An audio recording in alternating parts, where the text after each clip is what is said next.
Welcome to the Leveling Up Your Permaculture Practice Virtual Summit. This year we focused our theme on permaculture business, right livelihood, and regenerative business design. In this presentation, we are featuring yet again Javan Brnjakovic and his presentation called Facing Fire, Designing Fire-Resilient Homesteads and Farms. Javan says, quote, living in a biological world with financial limitations, I have made it my mission to create ecologically sound yet productive landscapes. A skilled practitioner in providing peace of mind, I work collaboratively with homesteaders, organizations, and families, creating regenerative landscapes and livelihoods. That's a very short bio, folks. You can check out a longer one with Javan's other presentation. Javan, great to have you back again. Thanks for being here. You're most welcome, sir. Pleasure to be chatting with you again. Yeah, and we're kind of threading in this whole fire piece because, just to break it up from business, but we also want to tie the whole idea of designing fire-resilient landscapes into a business offering, potentially. So if you do happen to have a design install business out there and you're in fire-prone landscapes, this might be something that you could offer as a service. So that's kind of the frame. But Javan, tell us a little bit, if you can, just about your experience. Like, I know you have a fair amount of experience with fire resilient design. You've also created a documentary about it as well. I'm not familiar with it. So just give us an overview of your understanding, your experience with designing for fire resilience. Yeah, sure. So a couple of years ago, I had an opportunity to develop a documentary, and my brother's an amazing cinematographer and award-winning filmmaker. And he found out about this opportunity for funding, and he reached out to me. He said, hey, let's do a documentary about permaculture. And the grant was going to come in about like November, and you had to be finished by March. And winter is not a particularly photogenic time of year for permaculture in the northern climes. And so I thought about it for a while. And what I came to, because in British Columbia and northwestern North America and the world over, we're seeing a lot of issues when it comes to wildfires. And I thought, what if we took this major problem and used it as a gateway to learn about more regenerative, ecologically informed solutions to improve resiliency against wildfire, or potentially even prevent wildfires that are destructive to facility areas, human inhabited areas, things like that. So he signed on. He ended up getting a lot of work and wasn't very much part of the project. So if there's any shaky material in the film, it's definitely mine for sure, because I'm not a cinematographer. I don't play one on the internet. So we made this documentary. I made this documentary, Facing Fire, Building Resiliency to Wildfire. And in it, we traced the beginning, the middle, and the end in terms of where we are today, in terms of what is the wildfire situation we're in, how did we get here, how do we get ourselves out of it. And what's interesting is that when our ancestors colonized North America, indigenous population had an exceptional relationship. Some of the indigenous population had an exceptional relationship with fire and with applying fire on landscapes. There's this idea of you don't get to choose if there's fire on the landscape, you only get to choose when. So there was a lot of indigenous, cultural, slow and low intensity fires. We won't call them prescription burns because that's something we use in terms of common nomenclature when it comes to firefighting and laying prescription fire. But there was individuals for millennia that were doing these incredible, like very intelligent, very scientific, you would say, application of fire. The Yurok tribe in the Kalamalka, up in northwestern California, there were stories of when it was too cold or too hot. Sometimes when there was an inversion, they would light fire so that way the stream bed would be laced with this thick blanket of fire smoke to insulate the creek, so that way the salmon could still spawn. That level of intelligence, that level of detail was one, not known to anybody else, nor did I think those people care. And two, we still don't know today. So when we imported people from all around the world into North America, we also imported the Germanic forestry systems, which are not compatible with the type of forests that we had in North America. So we ended up with monster slash piles, that slash being the refuse left over from a clear cut, that we still haven't seen today because of the size and the density of the forests. And generally forests would come through a number of fire forest ecosystems perennially. So Many forests have a prescription from a scientific perspective today in terms of when fire will come throughout that forest. And you can see that within a healthy forest because of the stand density, the vegetation growth, the permeability from just sightline, how deep you can see into the forest. All of these were attributes or metrics in which you could gauge how dense is this forest and what's the issues. Once we get into major clear cutting, we get into major forest fires because now we have railways that are going into deep forest. Railways leave sparks, sparks spark up. Then you have these major conflagrations that then created this situation. And all of this is detailed in the Facing Fire Building Resiliency to Wildfire 22-minute documentary, of which I'm indebted to the other filmmakers, the editors, the interviewees, the First Nations I met and then went and trained in cultural burning with. But what it really taught me is that when we take a look at fire risk management, we have to take a look at that, it's that old fire triangle, which I think everyone's like, yeah, I know about that. But it is the basis for all design when it comes to fire management. You've got ignition, you've got fuel, and then you've got oxygen. And if you cut out one of those, fire cannot happen.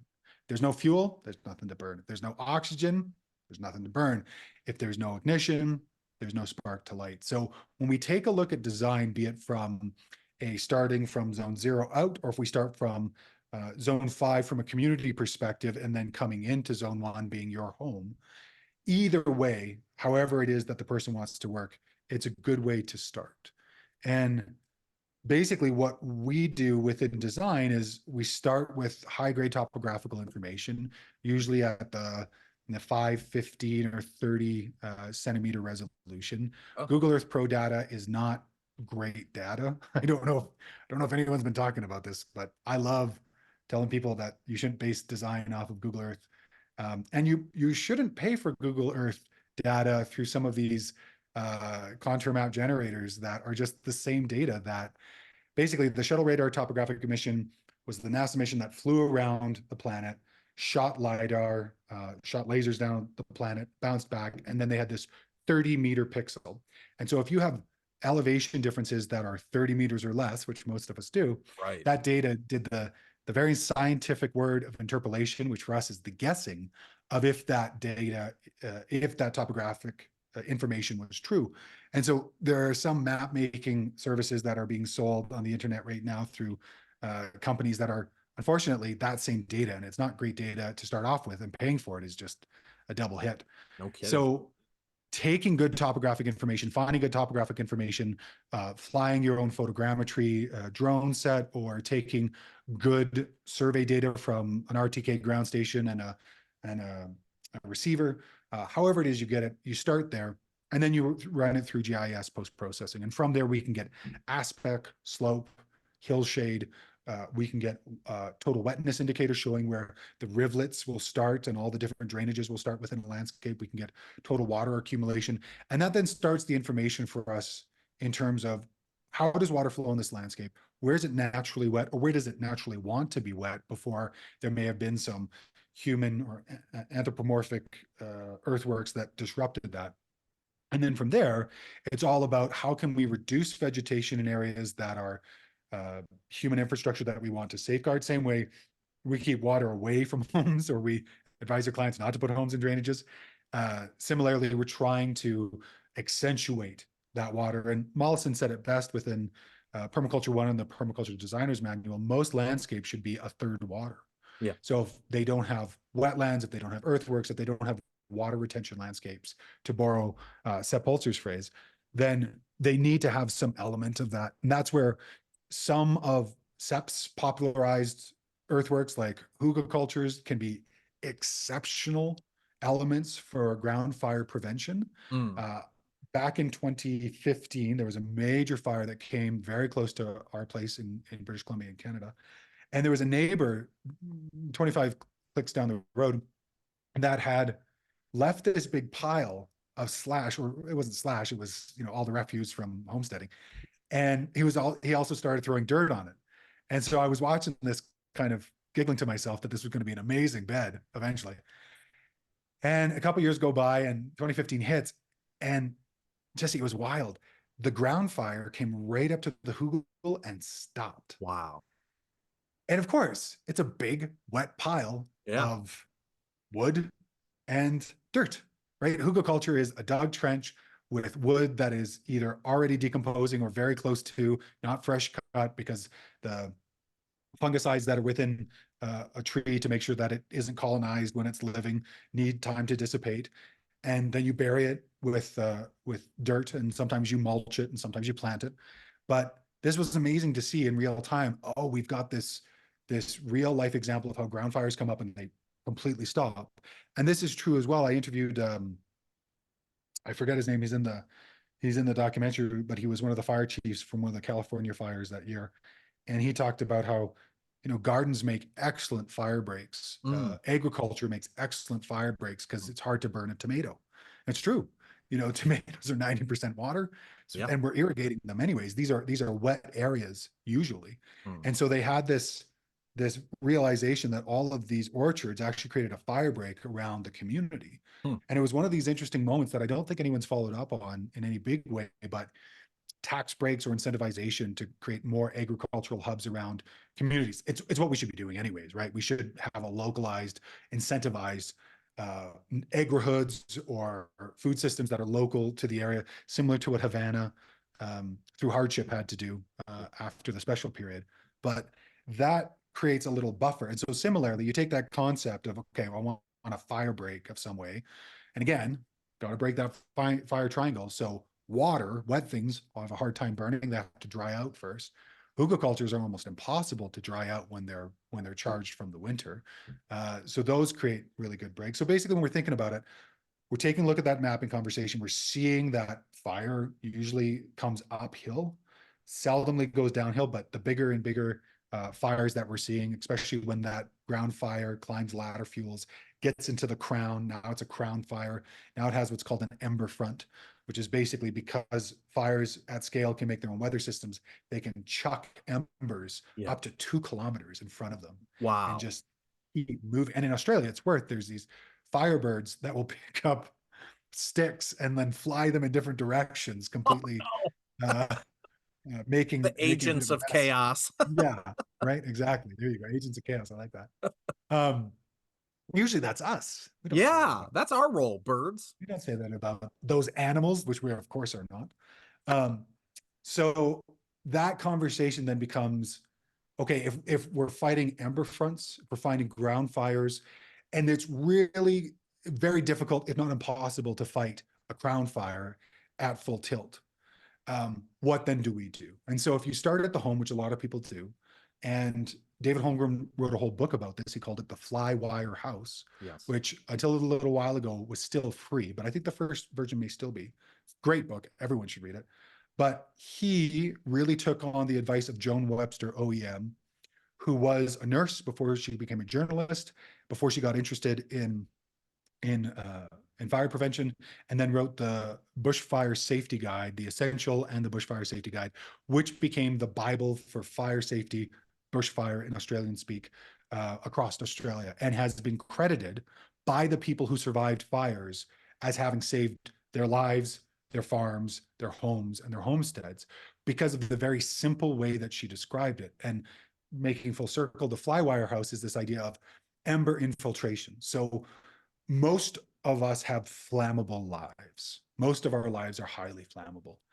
And with ember infiltration, you get the beginning of the fire, just like if you're around a campfire and the ember comes up and some, gets on your clothes and everyone has a little moment with it. Similarly, you have to be conscientious about ember infiltration. So part of the prevention of that is using flywire metal mesh to create resistance, to create a bounce back. So that way, all of these little nooks and crannies and all the rest of it, because when embers come in, they can float on air currents. Right. They can still be burning and still be in the air and still have a multitude of vectors that will come in. And so that was one of the very first things that Joan learned about and shared with, and David picked up on and then started to talk about. And then the second thing is being conscientious of how much flammability is around the house. So Joan recommends a 15-meter fire break that's by 3, it's 45-foot fire break around the house. That seems insane to most people because most people want that beautiful specimen tree or that beautiful shrub or that lilac shrub that, middle of summer looks like a pile of tinder and it's right beside the house. Yeah. But creating that break then creates a higher possibility that a ground fire, again, we talked about ground fires and crown fires, ground and crown, crown. Crown is at the top of your head, which gets into the actual vegetation in trees and then has its own weather system and draws oxygen and all those things. But within that, as that fire is coming close to the house or the barn or whatever, you have to be conscious about bringing that material close. So high grasses, flammable shrubs, non-irrigated gardens, you want to be conscientious to keep that low down around the house. And this also brings in the idea of prescription fires. So post my training with Trex, the cultural fire management fire lighting training that was also supported by the Nature Conservancy, we then came back. I came back to Canada because it was held in October. We had winter, flammability is low, except for in the Arctic or in muskeg, where as fires are starting to burn and we're starting to lose that permafrost, fire will actually burrow down into muskeg, stay there all winter long, and then pop up in the spring before anybody knows what's happening. And it happened in Mongolia and Russia a couple of years ago, where fire popped right out of the taiga, the muskeg and the taiga. It just went into hibernation, kind of, you know? Well, yeah, it smoldered, right? It just got down into the peat, but had dried out enough and just smoldered there slowly over 6, 7, 8 months, and then popped up, came back up. So another one of those interesting things that are coming up. The other thing that's very interesting is that we're seeing an increase of lightning strikes due to climate variability, and dry lightning strikes are a big factor in lighting wildfires. So as we are getting these larger swings, more energy in the atmosphere, we're getting more lightning strikes, which is kind of interesting as well. Yeah. So ground fires coming in, we want to create a break around the house. If we can't create the break, then at the very least, we want to basically lift up the canopy of any of our big story canopy trees, basically to the height of a pole pruner. So as high as you can go is good, because that's going to lift up those ladder fuels, which is how ground fire goes up ladder fuels into crown fire. And then as you get out to the edges, if you can continue that canopy raising, that sort of park-like aspect, then that also reduces the risk of that that fire then coming out and then starting. There's a whole other aspect of this, which is, do you stay and protect your house during wildfire? And generally in North America, it's run away and don't protect. In Australia, it's different. Joan and others, and David, who recently went through a fire, and he talks about it in the documentary, they stayed and they defended their houses. And this was a little thing, we did a webinar, it's on my YouTube channel, All Points Design YouTube channel, with David and with Joan. And they talked about, and it was kind of a quiz to everybody on it. And they said, if you're defending your home, do you face outwards or do you face towards the house? And everyone thought about, and the majority of people said face outwards, but Joan had it. You face the house because that ember front. You face to make sure you spot spray with a backpack sprayer all of the little ember moments that are there. Yep. This kind of leads us into vegetative devegetation and the great work of graziers that are bringing in animals like goats, and they're basically dropping that vegetation. And where I started the story, which was after I came back from Trex, we then put fire on the landscape around the house. And there is an ancestral feeling, especially for me being Ukrainian, because we have a history of putting fire on the landscape, of putting fire on when I've been told for years, do not put fire on the landscape. And that's a legacy of coming out of World War II and needing to apply the military and all of its hierarchy and its gear towards stopping wildfires. Now, that's not to say we should let all wildfires go, but the full exclusion of wildfires definitely created the situation we're in today, where a lot of these ecosystems that were supposed to burn haven't burned for 100, 200, 245 years. Yeah. Where they're just waiting to burn, to the point to where there is not a feasible, rational approach to reduce that much vegetation. And that's where you really spot around these areas that we're in. And then as you move out from the house, as you're having these direct vectors, for those in permaculture, a sector of wildfire, usually coming upslope, up a ridge, aren't usually in the valleys, but can be if they're dry. They definitely like to go up ridges because, of course, there's more airflow in the ridges, Yep. which is one of the reasons, as per keyline design, PA Yeomans found that if you can spread that water out with keyline geometry, the ridges are beautiful because they got full sun, they got full air, full wind, all of those good things. But when it comes to fire, that fire will come up the ridge. And so those areas, we start to do spot treatments. And sometimes that's fire breaks downslope from us. So again, creating that 15-meter, 45-foot break. Sometimes that's creating large hugelkulturs that are then left there. Sometimes that's starting to revegetate slopes with elements like fish scale, straw, scales. This was a great application taught to me by Neil Bertrando during the low-tech erosion control course that we put on in regenerative living. Basically, take a shovel, open up the earth, and you take a sheaf of straw from a bale, and you basically set it down in hard to revegetate areas, sprinkle some seeds in there, and basically what happens is you create this little sieve that stops earth from flowing down in highly erosive areas and starts the revegetation process in a very passive way. Yeah. So this can be another great way to start revegetation of slopes. And then there's the conversation about starting to revegetate those areas in ephemeral or full-time water bodies. So impoundments of water that can be used downslope to stop spread upslope, and then as high in the landscape as possible for potential fire prevention. So one of the things we've gotten into in design and recommendations is if we can put a pond, as is pretty common and within permaculture regenerative landscape design, as high up as possible. The higher you put up a water body, the more potential it has, the best battery, we like to say. Right. But it also has a correlation in terms of the PSI.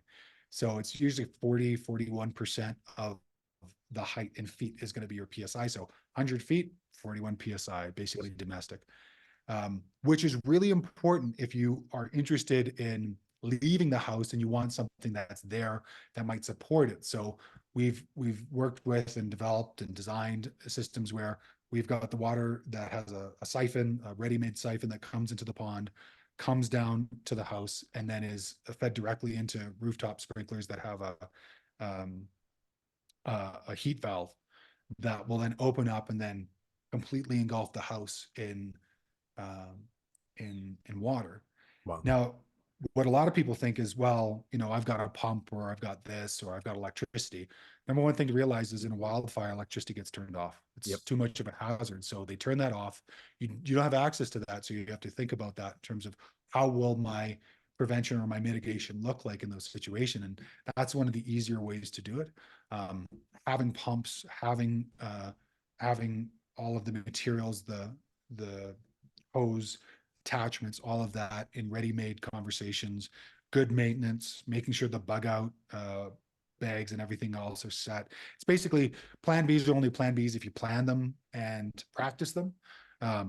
If they're not that, then they're just an idea. They're just a pie in the sky idea. So that's another aspect that we do within our design conversation. And then we basically just chart everything on a landscape just to show all the areas that we would want to mitigate against. And this was one of the things that David talks about in the documentary, is that they've been revegetating this this little creek out back with willows. And it's wild to watch, Jesse. Like, the fire comes up to the willows and stops. Why? Because willows are full of water. This is not a very dry plant. When it does get dry, it's a problem for everybody because it's an indicator. But that's another one of those big things to be conscientious of, is we have so beaten up our watersheds, our drainages, our wetlands, that when there's an opportunity to increase them, to amplify them, to improve upon them, allow them to be developed. If the beaver comes and wants to start, he sees a stream of water and he goes, not on my watch, and he dams it up and he makes his lodge and extends that wet area. Take a moment to see, how can I accentuate versus how can I demonize this animal, and how can I work with it? That isn't to say that it's not always going to be the case in all situations, but we should be, from an ecological standpoint, thinking how can we work with these ecological agents first and foremost, instead of how can we force function our idea of a landscape in all situations. And it's the same thing with fire protection. Well, Yeah. that seems like a very long ramble, and I should probably pause It for well, it questions. was a magnificent ramble. I really enjoyed it. And well, you touched on all the things. So let's break down a couple here. If I'm a homesteader, one of the Yeah, things I'm going to want to be considering is how I'm going to physically protect my own home. Um, yeah, so that could be the Flywire conversation. That could be the backpack sprayers. That could be the 45-foot break. Though I agree with you, especially from the permaculture perspective of like zone designing. You want your gardens up close to the house, you know, like you want your beauty up close to the house. So that seems a little, that might be a tough sell to have 45 feet of maybe nothing or just a break. But then you also said that gardens kind of act as a break as long as they're watered well and potentially bordered by, you know, things like willows or bordered by a hugelkultur sort of mounds or something like that. That could be another way to deal with the mitigation factor. And then another key piece is on the wilder landscape, zones 4, zone 5, to pull out some of that refuse that's laying down, that tinder that's just in weight. And to me, it seems pretty obvious. Put it into a hugelkultur bed. Those are effective anyway, and you can boundary the part of the yard or part of the landscape that maybe the fire is going to be going toward with hugelkultur beds. So that's kind of a whole, like, if I own the house. Now there's the other piece which is more critical to me and seems more sensible to me, which is what about your whole neighborhood? What about your whole town? Because you're all in a fire zone. What about if we get folks together? You know, if you're watching this out there and you want to find Javin's documentary, where can people find that, by the way? yeah. It's the All Points Design YouTube channel. If you just type in "facing fire, building resiliency to wildfire" into YouTube, it'll pop up. Okay.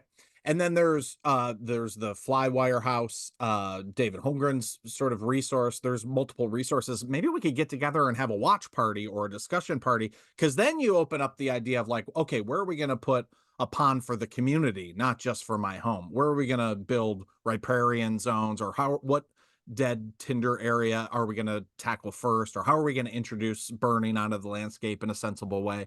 And so that piece is really seems critical to me. And I'll just throw out there, since we're chatting about that, that PINA did FERP, which is Fire Ecology Restoration Project, which was very much a biochar based solution. So they would go out and with these portable kilns into, you know, fire ecologies and take some of that sort of dead dry tinder and turn it into biochar, and then spread the biochar sort of through trenching and through like where the fire might move to build that sort of water holding lens within the landscape there. So that's another thing. And then Pina has produced educational material about that. I think a documentary that was like 20-30 minutes.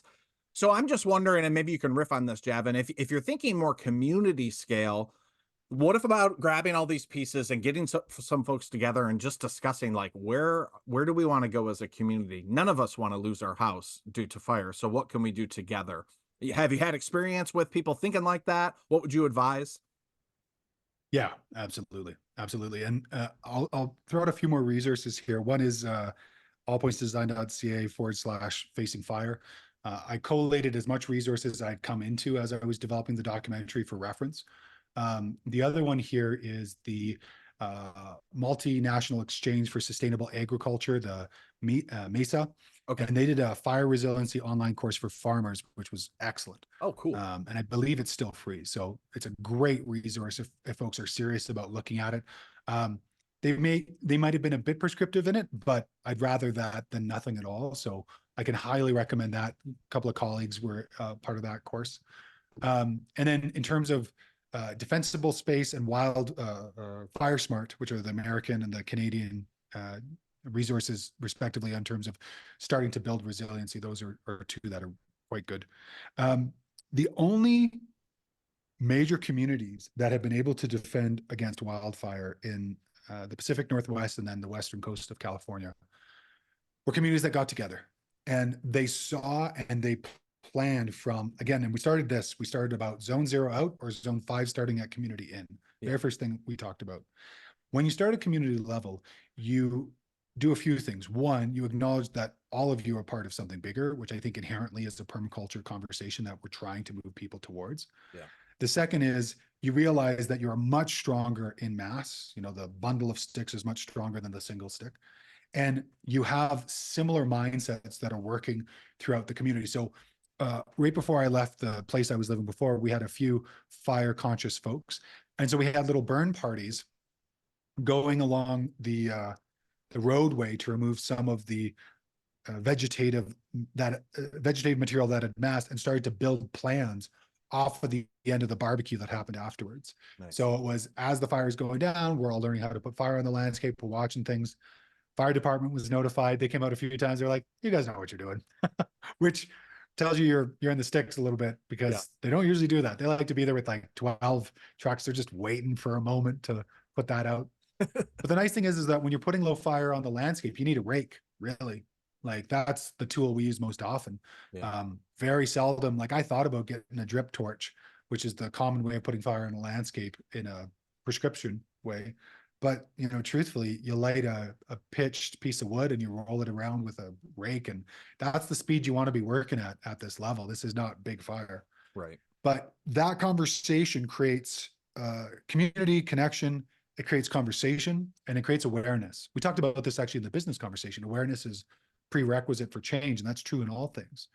So that then allows people to create plans, and in terms of making sure neighbors are okay if something's going on. So that then created a plan of, okay, what are you doing? I'm going to talk to so-and-so, so-and-so is going to talk to me. We're going to have a third, and that's the triangle. And then it moves to somebody else. And each triangle is a part of 3 other triangles. So everybody has this redundancy and triplicate. And then if you had animals, there was a conversation about where the animals were going to go. So very quickly, know where your animals are going to go before the fire hits. Yes. This is true for birds. This is true for smaller livestock, your pigs, your goats, your sheep, getting into larger livestock, into your cows, bison, yaks. It's really understanding where they're going to go, what happens. And if they're going to fend for themselves, that's a viable solution, but they also have to have space to do so. And generally, low, shallow water they can walk into, which they do naturally, if that's the case. And it's all tied in. This goes back to empowerment conversations. You need to have a ramp that goes into your water bodies. It can't just be deep on all sides, but you also have to have layers within your water body to resist evaporation. So that way there is some water circulation as well. So each one of these layers in on each other. But the community thing was one of my favorite parts of it, because you got to share and talk, and you got to know your neighbors a little bit better. Because once you are getting into a state of potential catastrophe, there's a different mindset you adopt, and you see each other differently. You see each other as assets instead of potential liabilities. It's very interesting. It's one of the only times I've seen that happen in hosting community for the last 16 years. I definitely wasn't into community before I took my first PDC. I was like, yeah, let's have a potluck. Let's play video games, or let's play board games when I was younger. But really, sports, but developing reciprocal, compassionate relationships that are endemic and naturalized to your area, where you understand the situation you are in, and you can develop resiliency within that, I think is the beginning of so much of the community building, the invisible structures that we talk about. So in many ways, fire prevention can be a gateway drug to community in a way that very few other things have been, in my experience, after hosting 3 different permaculture groups, starting a permablitz network, hosting a bunch of bachakachas and presentation nights, trying to gather people around. It's like, talk about what are you going to do when there's a fire? People start to show up because there's self-interest at heart. Yeah.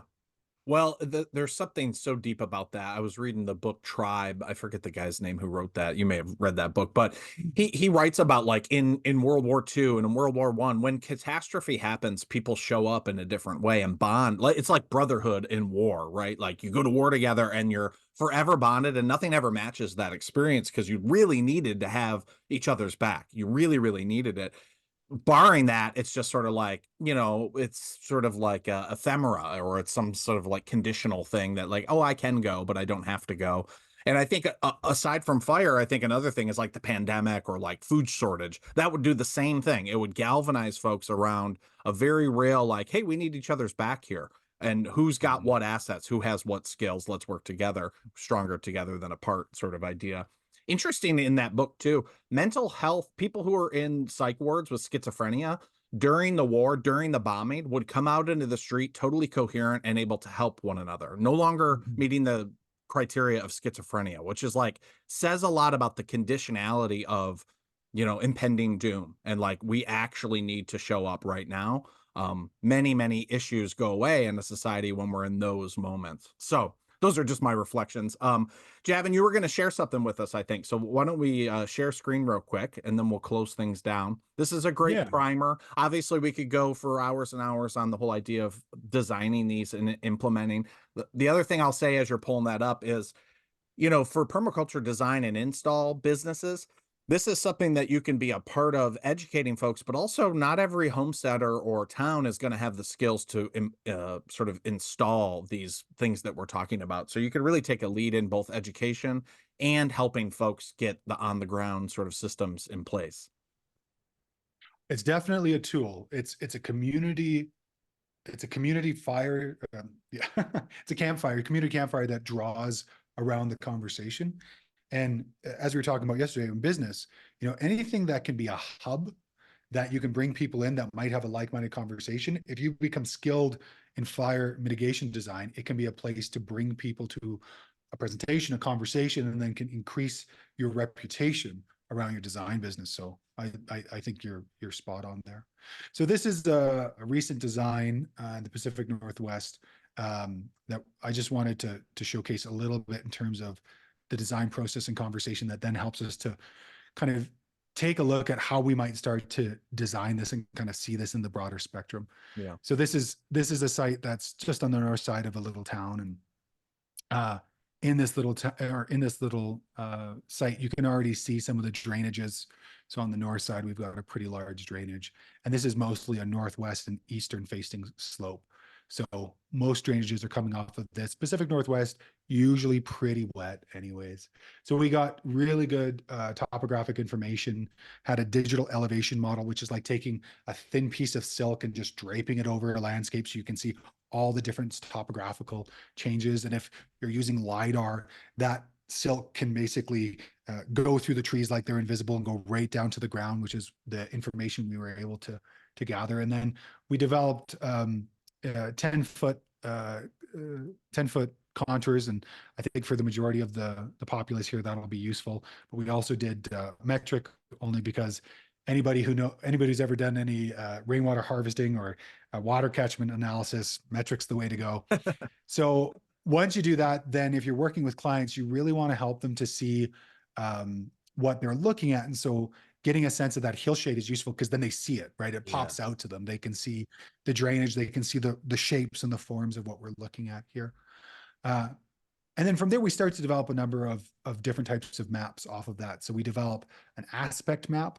An aspect map gives us a sense of what are all the different roof surfaces, if you will, of a landscape that then show us what's the east, what's the north, what's the west, and really gives us a sense in terms of that aspect of how much is facing west, how much is facing south, how much is facing east. And if you're familiar with aspect, then you know that southern's the most powerful, western's the second, eastern's the third, and north is the fourth most powerful. So, and so you also know your hot spots, which is Yeah. important when you're doing this type of design.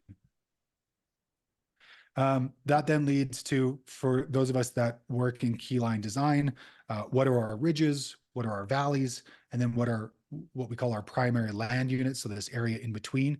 And we can calculate that rain potential, that rainwater catchment, and we can know how much water we could potentially sink into that area, which then informs what kind of fire prevention implementations we might be using. That then leads us into slope in both degree and percentage. So slope in terms of degree and percentage gives us a sense of, and I think it's the 1.0 we wanted to use there, gives us a sense of the go, no go zones for cultivation. So on some of our slope categories, we're not going to do anything there because it's too steep, and others we will. And because I work with the regenerative Agrarian's platform, they go even further into cultivation zones. So that then gives us a sense of, okay, if we're not going to cultivate in these red zones, but these could be big potential issues in terms of fire coming up, what then are we going to do there? So it also kind of classifies the landscape and what we may or may not do. Mhm. That's capabilities. We already talked about that. Of course, we wouldn't be doing permaculture if we didn't do our zones. So, we've got our existing zones there. We've got our projected zones. We'll turn off 5 so we can see what we might be looking at. That then is really a priority in terms of what we're protecting. We're going to be protecting our zone 1, 2, and 3. So we want to be highly conscientious of this issue. This is a very wet bottom boundary. This is a very low, currently today, a very low risk situation. But the moment you get into climate change predictions, regardless of what you think about it, taking a look at the Copenhagen predictions, the A1, F1, IPCC predictions, this landscape's going to go wet and hot, and then it's going to go hot and dry, kind of at the 35, 40-year mark. So a lot of the decisions we're making about this landscape are 50 to 100 years in the future. Spector analysis, pretty self-explanatory for most people. I like throwing a compass on just so that way I can keep those angles from the different data we're looking at. And really for this, our fire sectors, if we turn off everything else, our fire sectors were eastern and really western, because this area here had a little bit of a break, but we'd already accounted for it with something else. So that worked out. Those of you that work with or understand polar sun paths and also Cartesian sun paths gives us a sense of the solar path, which again takes a look at hot spots. And something else that I don't think a lot of people know that they can do, which is kind of a fun thing to talk about, is we have this ability to bring in geo-reference photos into Google Earth Pro, which is one of the reasons I love using it. Plus the fact that it's accessible, plus the fact that it's free, plus the fact that I can pass on this documentation to the client directly and they can use it, is when we have these photo marks, folks can go out. If you're working with iOS, it's called GPS Kit, the application. If you're using Android, it's called Gaia GPS. And you can go and take photos specifically of areas, and you can reference the density of this forest. Look how dense this forest is. Like, you go through this and you're just like, this is, the permeability is very low, which means that the potential for ground fire and crown fire is high, although it's currently wet here. So we're thinking in the future there. Right. So that's something to keep in mind, because you can bring it into Google Earth Pro. And then we've got our catchment and our watershed. So we kind of want to know what's called the total wetness indicator. Where are those rills and runnels? Where are those drainages? Where might we want to be looking at? So this is taking the inversion of the contours. And then also the catchment area. These are one of my favorite maps because it shows us what's the total catchment that's coming in and through this landscape. So we can then multiply that by the yearly, we can multiply the yearly annual precept, we can multiply that by the coefficient, and we can get a sense of what might be draining through that we could use. So that all then comes into what are we doing for design? So the house, if we start with the house and move outwards, the house, the desired potential house location is going to be roughly here. So we know we need to guard and design against that. So as we go back into this conversation of ponds and dams and whatnot, what we're really trying to do is get that above. So that way we can have some potential for either gravity fed. We want to make sure it's not directly above the house, because if it fails, there's an issue. This is one of 3 potential locations that will be evaluated due to test slices come the spring. So we want to be sure about that. That becomes a part of the conversation as well. We have a riparian zone we're not going to touch, so that's good to know what we're not going to be working on. It's always nice to know that. Access. So talking about access for a second, access is your #1 potential for getting out of a fire. And if you only have singular access, it's a major weakness, almost a threat for a site. So if you can potentially punch through, even if it's a quick escape route, something happens over here, it's good to have the other escape route, and then keeping your access clean and clear, making sure that we don't have any growth that's coming up through, as can happen in farms and homesteads. So a really important piece on the tracks. Also understanding where the major utilities are coming in, because there's chances of fire through that. So one of the things you might have seen with that contour dam, because it may go someplace on this swale, we also have a wetted area near where there might be potential down lines. So that was a redundancy we put in there. Ecosystems is important, and ecoregions is important to know, just so that way we know what kind of plants we're working with. And then we get into the shelter belt. So there's shelter belts here, and then there's buffers in between, and the roads play a great role within the buffers for this landscape. We don't actually have to put in huge amount of buffers, but once we get into the different areas, staging area for material, shrub layer, the different vegetative layers and the different terraces, all of those things, and what we design in there, which was mostly hugelkultur or hugelkultur lined beds. This was all to increase the resiliency of this landscape. And then, of course, the landscaping. And the biggest thing here was this was all fire prevention. So all of this here was where we were raising canopy, where we were reducing vegetative infiltration, increasing permeability. So that way, all of this had reduced capacity in terms of the ability to burn. And this is really that last piece, plus a whole feasibility study that talked about how they would take that water, how they would apply it on the house, how they would apply it where they're going, what is their exit strategy. That all becomes a full design for them to understand, how are we going to respond to living with fire with a flammable life? Yeah.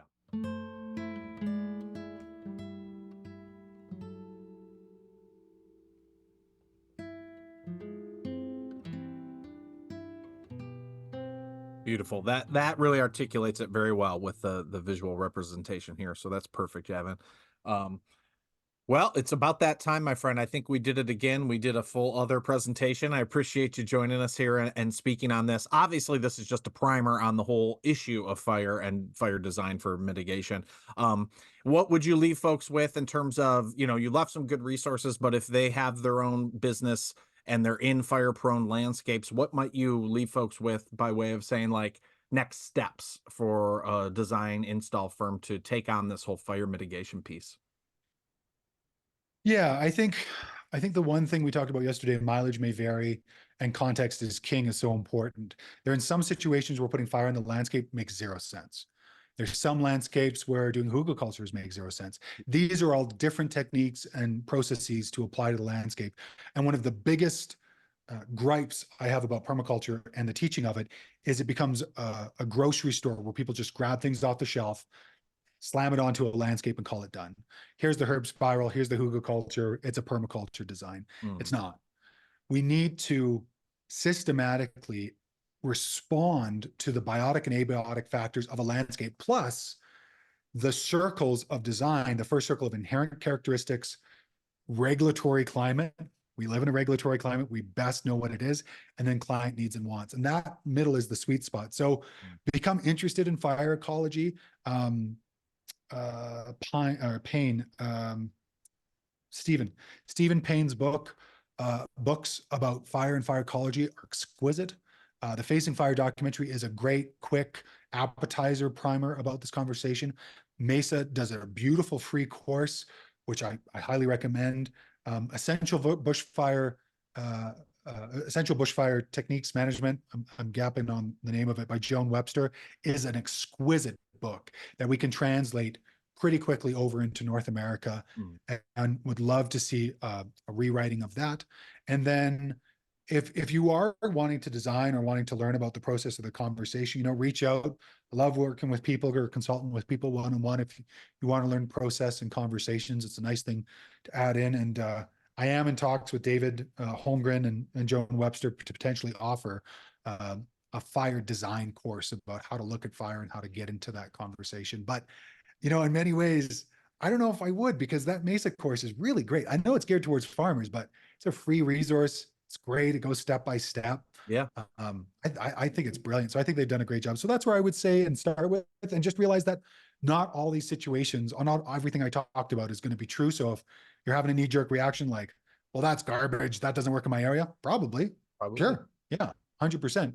David hates the idea of putting fire on the landscape due to the carbon conversation. And I look at it in a bigger picture, in a bigger lens from a North American perspective, in terms of small fire in small areas can actually be the perfect tool at the perfect time, similar to what Alan Savory talks about as fire being one of, if not the only tool we've ever had. So I would say start there. And don't be afraid to start to get to know fire. It's actually a beautiful, brilliant part of our evolution that we've all co-evolved in. And it's a really beautiful a path to walk down and to learn about.